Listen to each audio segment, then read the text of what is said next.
Today we've got Thomas Power, and whilst Thomas can't remember the last time we had lunch, and I certainly can't remember the pub it was at in the UK. It was just a few years ago, which I'm damn glad of, because with all this lack of travel at the moment, we'd love to get back to London and catch up with friends and see people, but of course it's impossible at the moment. But I've known Thomas for, I think, 21, I think 17 years now. So it's been a long time. And one of the things he didn't put in his bio that he gave to Nicola is that he's really the first, in my mind, true social networking guru. He had his own company, Academy. You'll tell us the number of members that it had, Thomas, at its height, but it was really the preemptor to LinkedIn. And, I was a member of Academy back then. In 2003, I think I was a member from that time on, even before I met you. So that was a fantastic, real bit of foresight on your part. And you launched a book, which I think was the first of about 8 books that Thomas has brought out, which is the first book that I recall is A Friend in Every City, which I actually thought was the ultimate book on networking. And I have to tell you, Thomas, really drove me at that stage, who was at the start of my international career. Like, I'd traveled somewhat. These days I've been to 108 countries, but really about having a friend in every city. It really resonated with me, the title. So I think, and it was a great book, and I think your other books have been fantastic as well. Along with Thomas's wife, Penny, who's also a wonderful lady, and they've got great children. They live in the UK. They've been consummate at bringing people together and also at providing high levels of value for entrepreneurs and business people over the years, and they're very, very well known for it. Thomas, it's great to have you on the call today. Welcome. Any comments you'd like to give before we get started about your background or anything that I've mentioned there that you want to pick up? Mike, I just have to thank you for your generosity there on my profile. That is so kind. I consider you a peer, like in the business of building groups, Mike. We met, I think it was in Bali, with Roger Hamilton's entrepreneur business workshop. Yep. And the quality of your understanding back then was completely overwhelming for me, that you were right on the same level. So thank you for such a kind and generous introduction. And good grief, I didn't realize that was 17 years. Gone in a snap. So I'm 57, Mike. So I was 40 when we met. How old were you in 2004? Well, I'm 59, so I must have been 42. Well, there you go. There you go. So, Mike, do you want me to go into my... I would like to, let's get into a little bit of background on Thomas Power, just to set the scene. And then we've got some questions that I've got here that I'd like to ask you on what you're doing now. And I think you've got some really fascinating takes on what's happening at the moment as well. So we'll jump into those. Okay. So in terms of the background, Penny and I, my wife and I, started Academy, as Mike said, back in 1998. And it was a social network for small business owners. And small business has always been our focus our whole lives.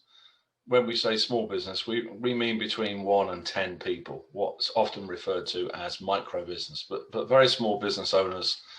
We like to keep small, and we like to support small businesses. We started in 1998, and we started with a drink in a bar in London at the Institute of Directors. And 27 people came along. We bought them all a glass of Chardonnay, and we said, we're building this community to support small business owners to get onto the internet and do e-commerce. So we combined the word e-commerce and academy to create Academy, and academy.com was its URL.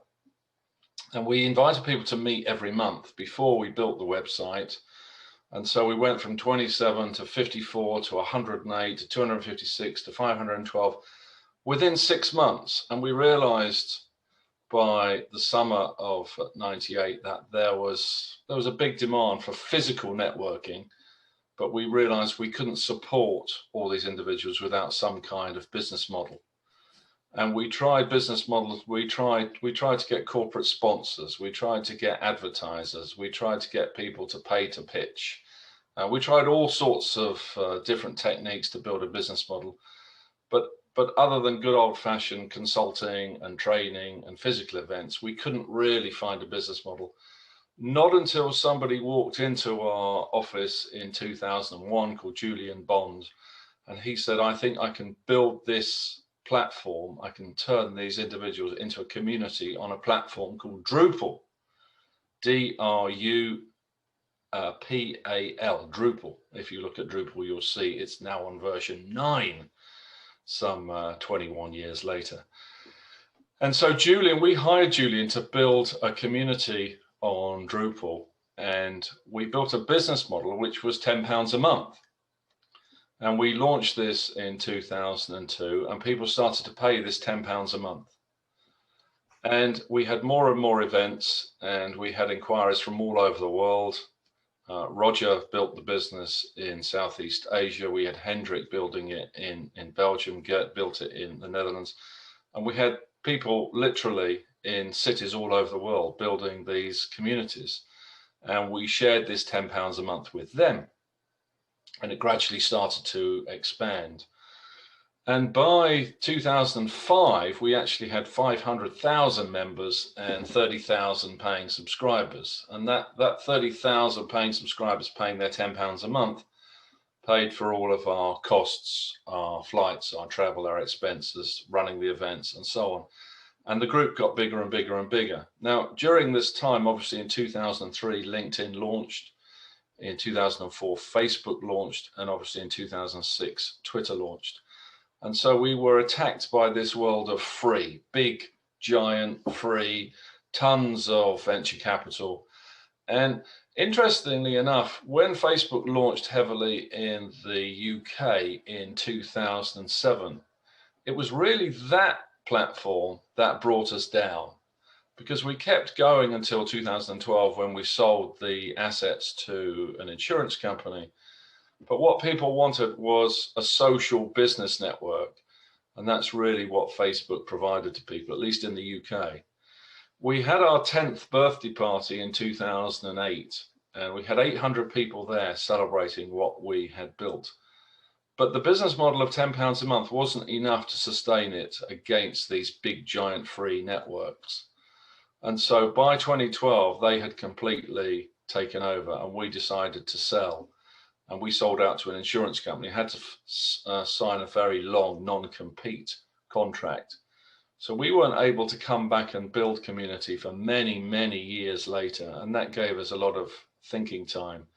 So Penny and I joined a number of boards as a non-executive, as an independent director. We wrote a number of books. We spoke at a lot of conferences, but we always wanted to bring something back. But we never really believed in these big, giant free platforms, Facebook, Twitter, LinkedIn, Instagram. We never really liked them probably because we thought there was no intimacy, there was no trust. They were just like motorways or freeways. They weren't really places of trust and love and comfort and support. And we always believed that business was personal. We always believed in small, intimate groups. And when we look back at Academy, which ended up as 650,000 members, what it actually was, as Mike said in his introduction about A Friend in Every City, our 2005 book, it was actually 5,000 groups of about 130 people in roundabout 200 cities around the world. And I went to all of those cities, to all of those events. So actually, it was 5,000 small, intimate groups. And with that in mind, I personally think that LinkedIn, Twitter, Facebook, Instagram have never really delivered anything more than a system, a machine, a motorway, a freeway. And so it was really during COVID that we made a decision to build a small, intimate group again. in 2020, we decided, we had a lot of messages from Academy members all over the world saying, when are you guys going to come back and build another group for us? Because we're sick of Facebook, Twitter, Instagram, LinkedIn. And it's quite interesting when you get messages from people saying that they're bored of those platforms. And so that really started our quest to go back to move away from big, giant and free and go back to good old fashioned, small, intimate, paid. And that's what we started building last year. And that became the BIP100 Club. Let's jump into that, Thomas. I really want to pick up a couple of things before we jump into BIP100, because, you know, folks, here's a man and his wife who built a social network of 650,000 people, and it was primarily a paid network, and so that was phenomenal. You know, as you said, 30,000 members are paying at least you know, $10 a month. But we couldn't agree with you more in that, you know, I keep statistics, Thomas, and I can tell you I remember them pretty well too. In 2009, 24% of my company's revenue came from Facebook. By 2012, it was 2%. Now I use Facebook to hang out with my friends and look at photos, you know. So, and I'm, you know, if I didn't have so many friends on Facebook, I'd probably be off it by now, to be quite honest, with the control that's there. I hope LinkedIn doesn't go that way, but it probably is to a large extent. But I think LinkedIn is, all of them are just white noise. It's all white noise. And you don't really get to anything. Now, you said two words in that which are phenomenal, and it's so interesting how aligned when you get people that you know, you've really known for a long time, how aligned your thinking is. Use the words trust and love, and we have a process called the money train, and it's a trademark process. And last year, our American partners who run large video training, the only thing they wanted to do last year was video the money train, which ended up, they put it out to 400,000 students. The money train is a lead generation funnel. Step 2 and step 3 of it, Thomas, are building trust and getting people to fall in love with you, and you falling in love with people. That's exactly what you and Penny have been doing every single day, you know, of your lives since you worked this out probably in your mid-30s. So with that, let's go to BIP, because it's quite similar, in fact, in many respects to Circle of Excellence, which we've had for a long time as well.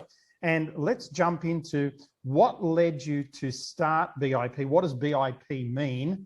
And then you call it BIP 100. So tell us about that. Yeah, Mike, it's interesting. Those are the first two words on my notes in front of me.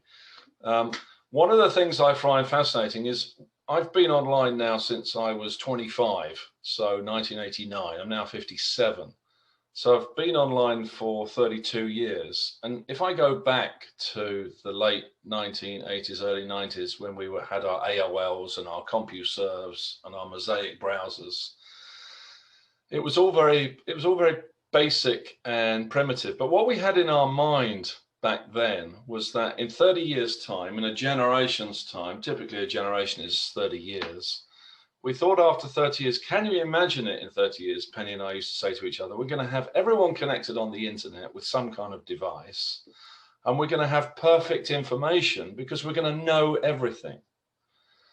If we look at the reality 30 years later, we do have everyone connected in some kind of device, various devices, including their cars now.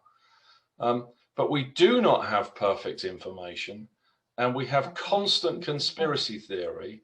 We now are in this world where we don't trust any of the information that comes out of anyone's mouth, from any politician, any chief executive, any form of authority, on any medium, on any channel worldwide.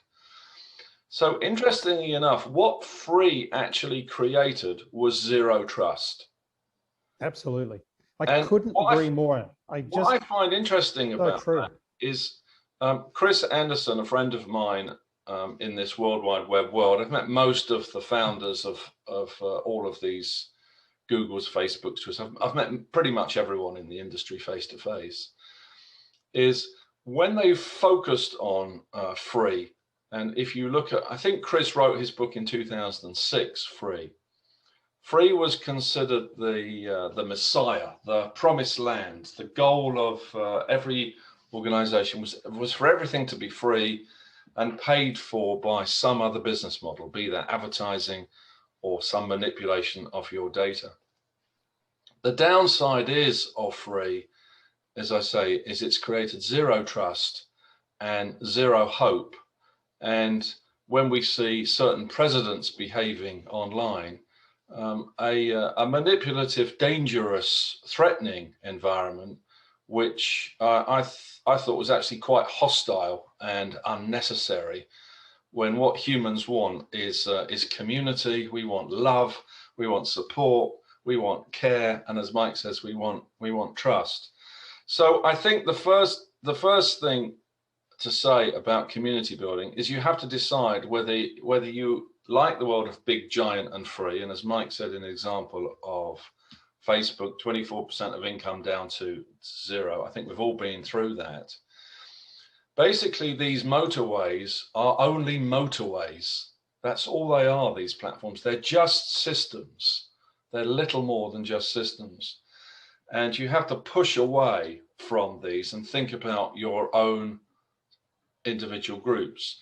Now, Penny and I, having had 650,000 members, we never wanted to have that again. Not because we didn't like it, we really did love it.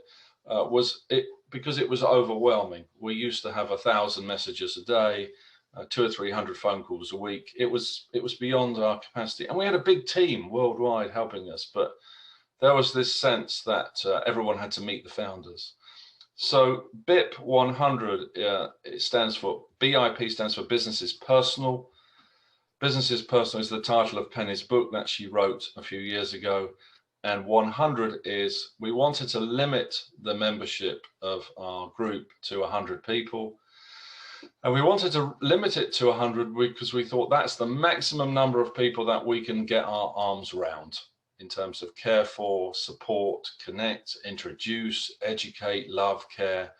And the interesting thing is the reason we kept the numbers small was because in every Academy event around the world, literally in every event I went to, New Zealand, Australia, Africa, South America, everybody used to say the same thing to me. They used to say, Thomas, you know everyone in this network, which I didn't.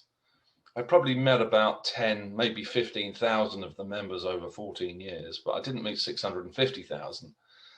They used to say to me, Thomas, you know all the right people. Can you introduce me to the right people? And this sentence fascinated me, why everybody because everybody wanted the filter. So in BIP100, we just wanted to have 100 of the right people. So that was the reason for restricting it. The other interesting thing is academically, scientifically, we have a professor of anthropology at Oxford University called Robin Dunbar in the UK, who's come out with a theory of Dunbar's number. I wanted to ask you about that. It's fascinating. So tell us about Dunbar's number, because I actually have a client who was a professor of maths from Cambridge University, lives in Denmark now. And I first heard of this from him, but I can't remember it. And when it came up in your notes, I was going, aha, tell me all. So Robin believes that, he's an anthropologist, he believes that as primates, we can only hold 150 relationships in our head. And if you look at his Wikipedia page, you can see his theories behind that number. The interesting thing is, if you ask people for a wedding or say a birthday, if I had a 60th birthday or my daughter's wedding or something, and you had a pen and a paper and you had no internet or no address book or no phone around, how many names you would write down to invite to that wedding or that birthday? Most people can write down about 150 names. Aunts, uncles, friends, relatives, people you want to come to your birthday. Obviously, there was lots of other names that you perhaps don't want to invite to your birthday or your daughter's wedding. And so he's done a lot of testing around that. But I believe the 150 number, and Penny, we think this number is too high. And that's why we wanted to do an experiment on 100 to see the reality of size and scale. That's why we limited the membership to 100, because we were thinking about what's the most number of people that we can see in a year, have dinner with in a year, visit their houses in a year, they visit our houses in a year, but actually we can get round. And if you imagine a physical conference, we like to have an annual conference with our 100. When you have 100 people at a conference and you're in a hotel or some kind of complex, actually 100 people is quite a lot to manage when they're all together. And so we stuck with the number of 100. Now, some of you will have noticed the rise of a new social audio platform called Clubhouse. And it's sort of really exploded in January, February, and March, and then kind of disappeared again as quickly as it appeared. And it sort of had a 90-day life. But it has been born, it is alive, it is kicking. And it had sort of 3 months in America's success. It's the next greatest social network in America, 3 months. And then it came to Europe, greatest platform in the world, again, 3 months. And now it's mainly African, Asian, and Indian platform. And they think it's the best thing since sliced bread. Interestingly enough, if you look at the average size of the rooms on Clubhouse, it's about 100. And I'm very fascinated by that. I know the founders at Clubhouse, they're old Academy members, of course they are, pretty much every platform. Like Reid Hoffman from LinkedIn was a member of Academy. Jack Dorsey from Twitter was a member of Academy. Mark Zuckerberg from Facebook was a member of Academy. Anybody who founded a social network at some point in their life has been a member of Academy. Clubhouse, no different. And so the interesting thing is, even on a platform like Clubhouse, when you think, what are people seeking in an environment from Clubhouse? They're seeking intimacy, audio, listening, trust, a place of support, and probably driven a lot by being at home, locked down with COVID. A lot of that was to do with their success. But typically room sizes are anything from 30 to 100. And that's the average size of rooms. And I'm very fascinated by that, because I think, and we know this from BIP100, when we hit 30 members, people start to panic, because 30, whoa, 30 is a lot. 30 is a lot. And I've been through everyone's telephone on BIP100 and looked at the number of phone calls they make per month. I'm not talking to call centers or support networks or anything like that. I'm talking about actual intimate phone calls with peers or colleagues or business friends. And we all make about 30 phone calls a month. And so over a period of 3 months, it's about 100 phone calls that we make.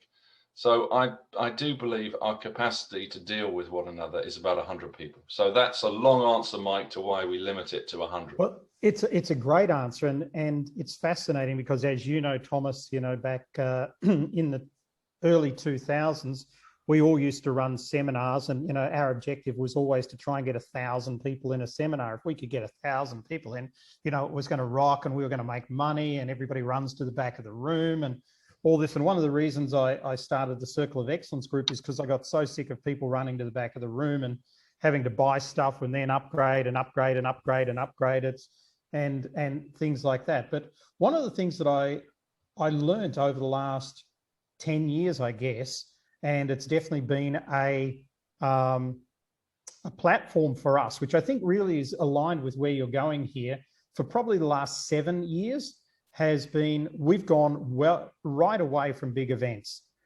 These days you can't have them, so I think it was a good move. But we were going to micro events. So our micro events were 10, 12, 15 people, that sort of events. And I can be honest with you, we made more money at micro events than we ever did having a macro event. Our companies have been more successful in the last 7 or 8 years than they were in the 10 years before that. And we saw tens of thousands of people in the first 10 years and probably thousands of people in the last 10 years. So there's something here where, I use the example in a book I wrote, Conscious Leadership, about what you were saying about trust online. And I wanted to bake Lundy, my partner who you've met, a birthday cake. So I went in there and wrote chocolate cake, birthday cake, 171 million responses. So, different recipes. So I look at the first one, it says put in 2 cups of sugar. I don't know how much that is. So I thought I'll check the second one. It says put in 250 grams of sugar. Is that a cup? Now I'm confused. So I thought I'll look at one more. I looked at one more and it says put in 2 cups of sugar. So now I don't know what I'm meant to do. So I go, this is wasting my time. Who do I trust? Gordon Ramsay. So I went Gordon Ramsay birthday cake, got that, downloaded the recipe, made it, and it was perfect. So in the end, all of this stuff that we've been doing online just wastes a lot of our time. We come back to areas of people and things that we trust. That's why people were going back to you and Penny and saying, guys, please start something for us, because this schlep of an internet, which I also say, by the way, if the internet's so good, why are we all working so much harder than our grandparents were for the same sort of standard of living? You know, so now people are coming back to this. So I must admit, when I came across BIP100 a couple of months ago, because I hadn't seen it before then, I was still thinking you guys were doing your board memberships and stuff like that. And then somehow I came across it. I thought, this is fantastic, because what you're doing here is really sort of bringing people together. So I understand why you limit the number. And so why do you think that sort of number, why do you think people are going for sort of everyone and more, rather than just bringing it right back to grassroots? I remember a friend of mine who died actually last week said to me, he came out of the insurance world, he said, you don't need to go prospecting in the marketplace, just walk the block around your home every week and talk to everybody, and you'll have more than enough clients than you'll ever need for a lifetime. And that's what he did, and he had more than enough clients than he ever needed for a lifetime. So why do you think people are going so concerned with this macro, and what do you think the future is, and what are people experiencing through BIP100 that is really bringing them together? So a lot of questions there. Very fascinating. Lot of questions there, Mike. First of all, I do agree with the points that you are making 100%. Absolutely 100%. I think the thing is, people want to work with people like them. And so we have 58 members of BIP100 since we launched it in September.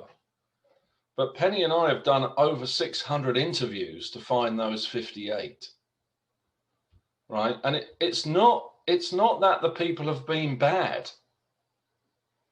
It's just, it's not the right group for them. They belong in another group, whether that be yours or someone else on this call.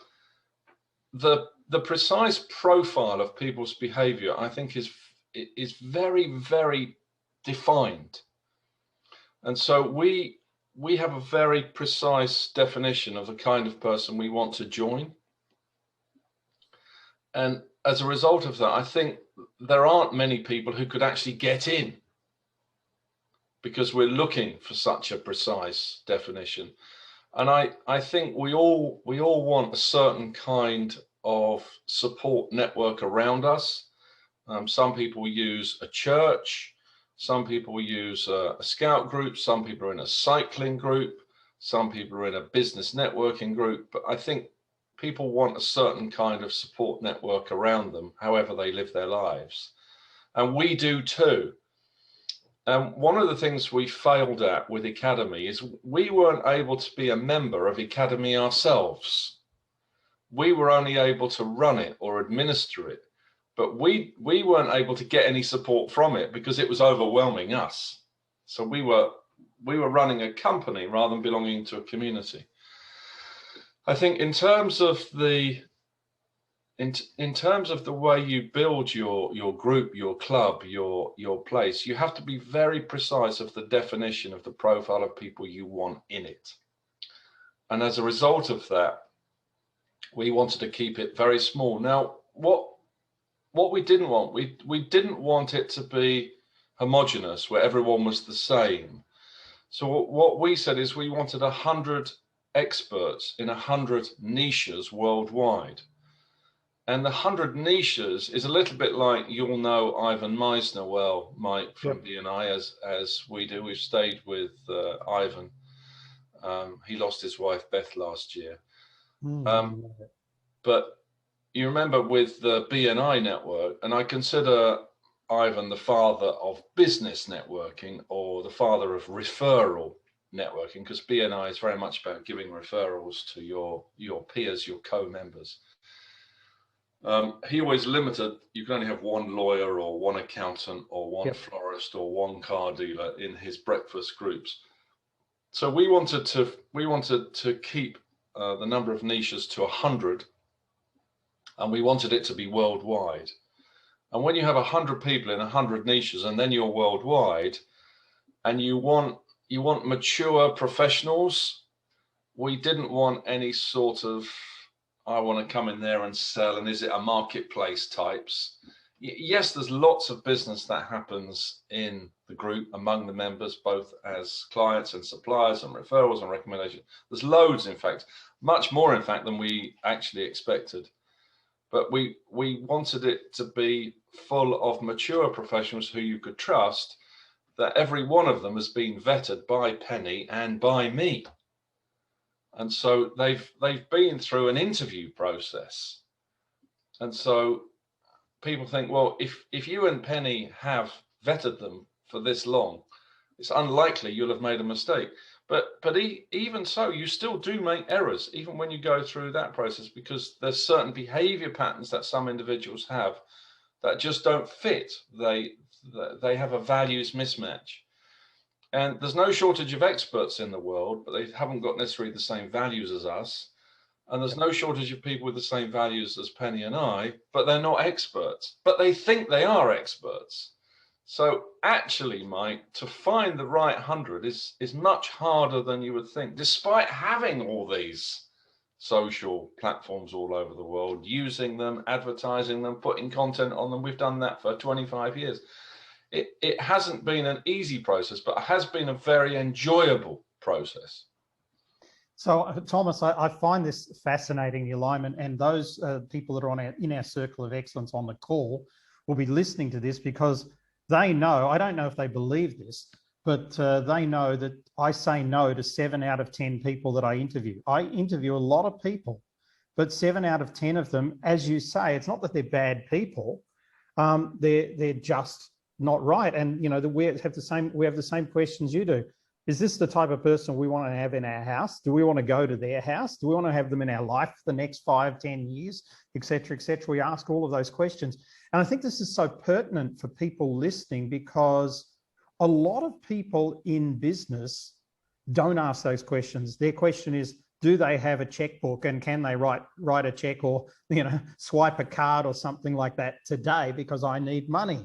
But the more you realize that the more you have walk away power, the stronger your network becomes. And, you know, as I said, we've been doing this for 10 years with that model for that group. We've got several companies, but that's the model. That's where we spend 80% of our time. We've never had one client that's been a problem. I'm not saying we haven't selected a client wrong, but I'm never saying we've never had, you know, those clients that are constantly, oh, I need this, or can you do that, or this and that and the other. I've never had one.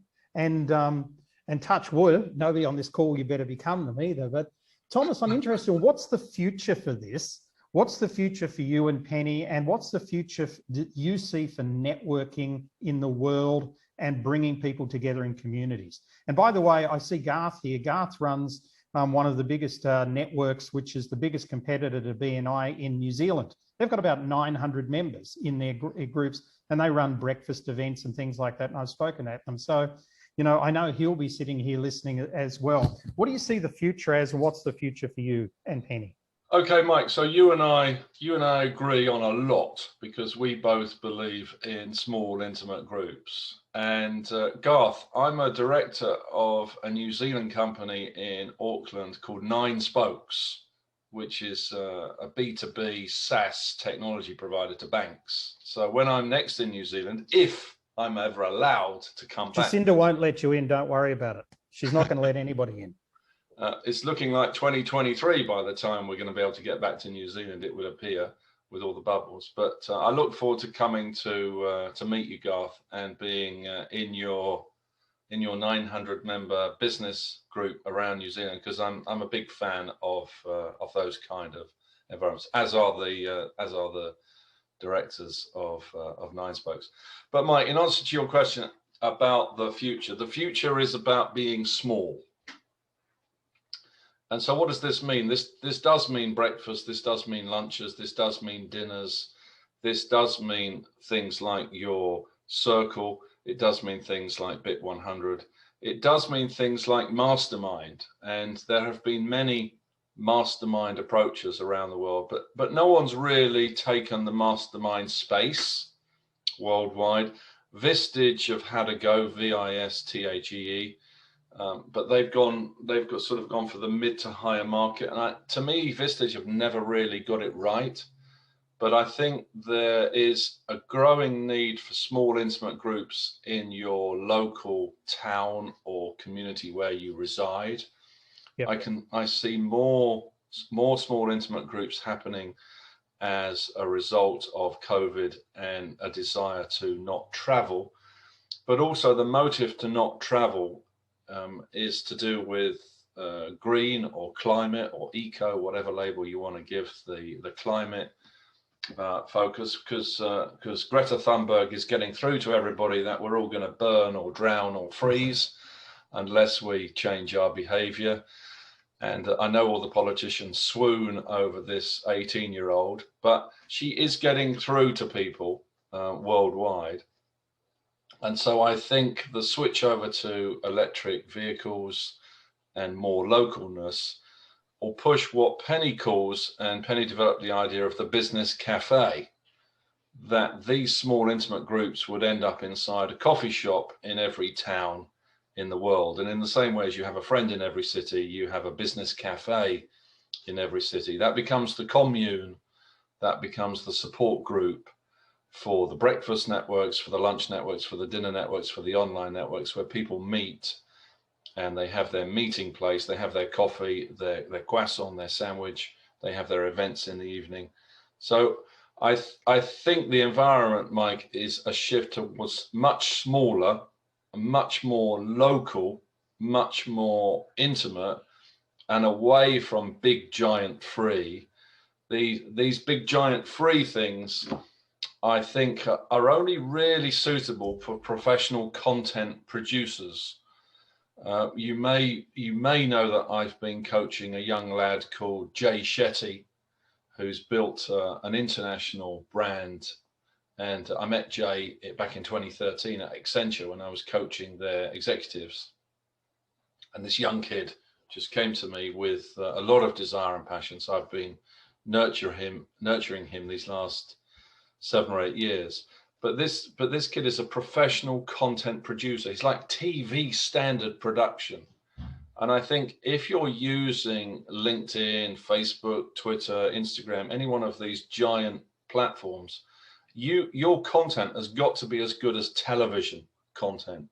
And I don't think many people have those skills. Not that they don't have the skills to hire the directors, the producers, and the editors, but they don't have the presentation skills. An awful lot of people don't realize that most of us have got a face for radio, and therefore we need to stay behind the camera, not in front of the camera. And I don't mean that as an insult, but when you see people on a screen, they tend to be the better looking profiles of the human race, and the less lookers tend to be behind the camera or on radio, which is another reason why I think Clubhouse is very successful, because Clubhouse is the perfect platform for those with a face for radio. But in answer to your question, Mike, it's small, it's local, it's intimate, it's mastermind, it's coffee, it's business cafe, it's coffee shop, it's electric vehicles, it's not traveling far, and it's away from big giant conferences as you described. It's away from the airport. It's away from physical travel and more towards local and intimacy, and obviously much more activity like you have here on Zoom, where you're recording content and sharing it later. We have 4 events a week on Zoom for our BIP100 members. People love this. That said, we had our first dinner last week in London for our BIP100 members. We had 27 people there, and it was a true joy to physically have a dinner with 27 people, because we haven't been allowed out of our homes for 15 months. And when you've been in a house for 15 months, it's all right if you have a nice home, which we do, but you just go stir crazy. So it was actually very nice just to physically be in a room with people. But we're shifting away worldwide, I think, from big, giant and free to small, intimate groups. But I think the core of the behavior, Mike, is to do with these things, whether you call it electric vehicles or Greta Thunberg or veganism or COVID or lockdown. But I think we're returning to local tribes rather than global tribes. Yeah, I believe that too wholeheartedly. We have a saying where that some of our people know, go online to get people offline. And so as fast as you can. And I think, having the dinners and that is fantastic. I mean, we even threw a Christmas party in Cape Town last year for our Circle of Excellence members. It was really well patroned. Everybody had a great time. Lucky that we could do that. Let's jump into some questions. Once a quarter or once a year. You definitely do. It's fantastic to do those. Yeah, we still run live events for our members, but they're boutique. So, they're 15, 20, 25 people, no more than that generally. And, up until COVID, we still ran a Bali business school, but again, maximum of 25 people at it. So it was really boutique, 6 days, boutique stuff. Philippe's been gracious enough. Thank you, Philippe. You're always gracious to put in the BIP100 Club website in there. And Thomas, I see you've put in your WhatsApp as well in there. But let's jump into any questions that anybody might have of Thomas if they want to find out more about the BIP100 Club. Are you looking to expand this globally now? Are you looking to create clubs in different countries, or what are you looking to do, Thomas? Oh, Mike, it's such a challenging question, this. It's such a challenging question because we've done that before and it nearly killed us. So we're nervous, we're cautious, dare I say we're even frightened. What has intrigued us about building this 100 Club is we've been contacted by a number of large organization corporations and said, are you planning to turn the BIP100 into a procurement hub that we can dip into and put projects in there for your members to bid on? So that's intrigued us, that's come about because there are some very skilled people in this 100. And I think if they work together in teams, they could probably solve pretty much all world problems, commercial problems, I should say, if they're given the opportunity. We have been contacted about a BIP100 in New York, a BIP100 in Auckland, a BIP100 in San Francisco, all the things you would expect to happen as a result. But I think Penny and I are probably going to go towards teaching community building as opposed to building more BIP100 clubs, because community building is such an art form.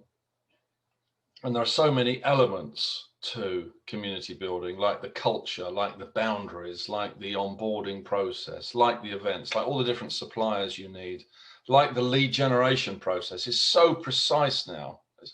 I can't believe we use 48 different applications to run this group of 100 people, 48 different software applications that we subscribe to. To use 50 applications to run a group of 100 people just indicates the level of intensity.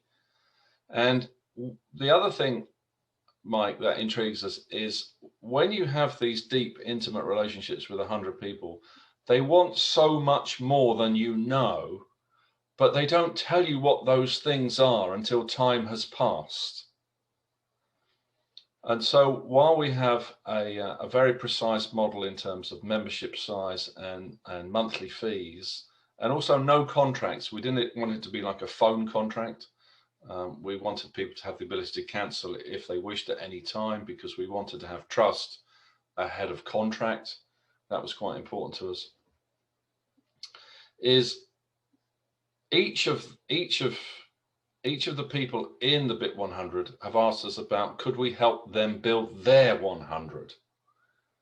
And that has intrigued us as well. So I think rather than do the New York BIP100 or the San Francisco BIP100 or the Sydney BIP100, I think we're going to move towards more teaching our members how to do it rather than creating a franchise or some kind of agency that does it around the world.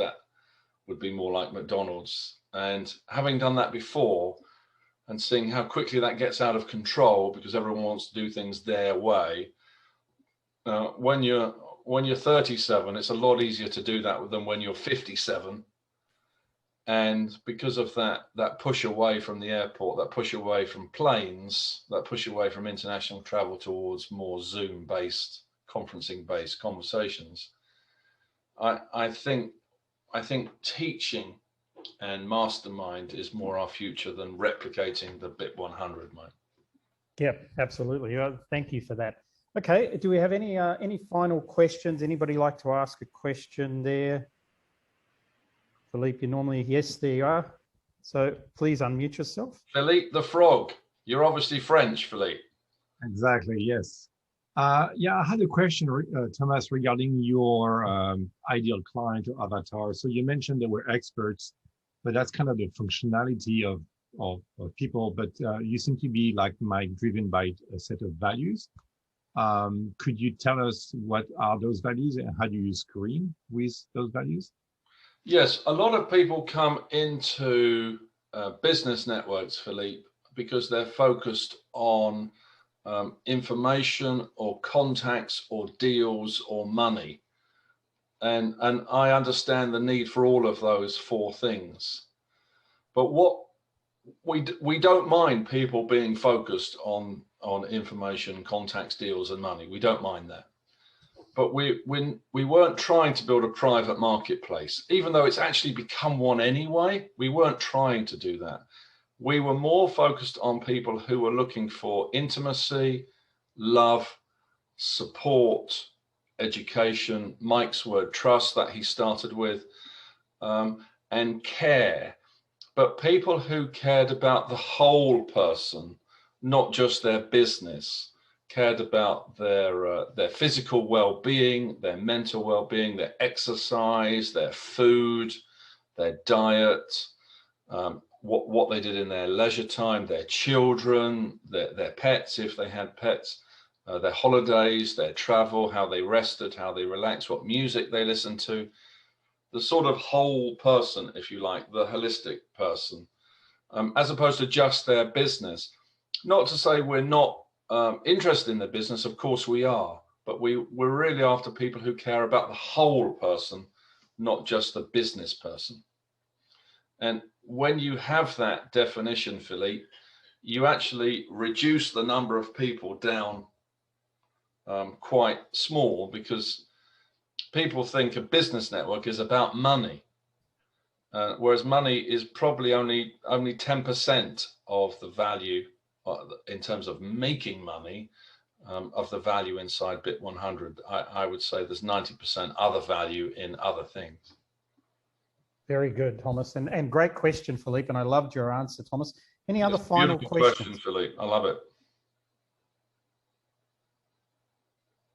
Garth, do you have a question of Thomas from a networking perspective?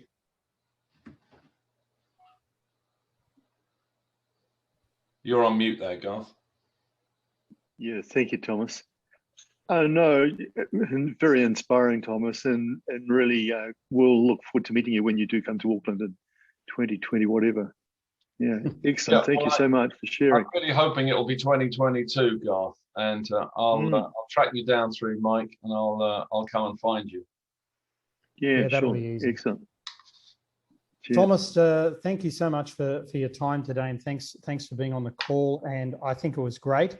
Anybody who wants to find out more about BIP100, just go to www.BIP100.club.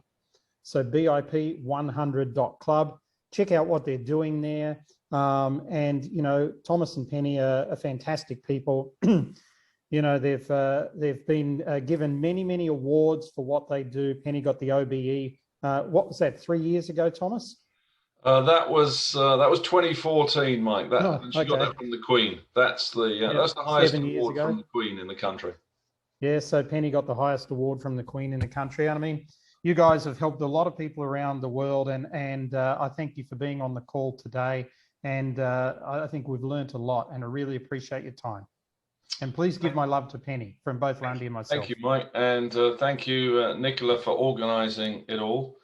and keeping up with my calendar. And thank you, everyone. Tanya, Mazamo, Philippe, Garth, Terence, and Vibrational Institute. I don't know your first name there. That's Mary. That's Mary. Thank you. Thank you for listening in and joining in, and good luck in your own personal community building, wherever you are in the world. Keep it small, keep it intimate, keep it local, keep it on Zoom. Thanks, folks.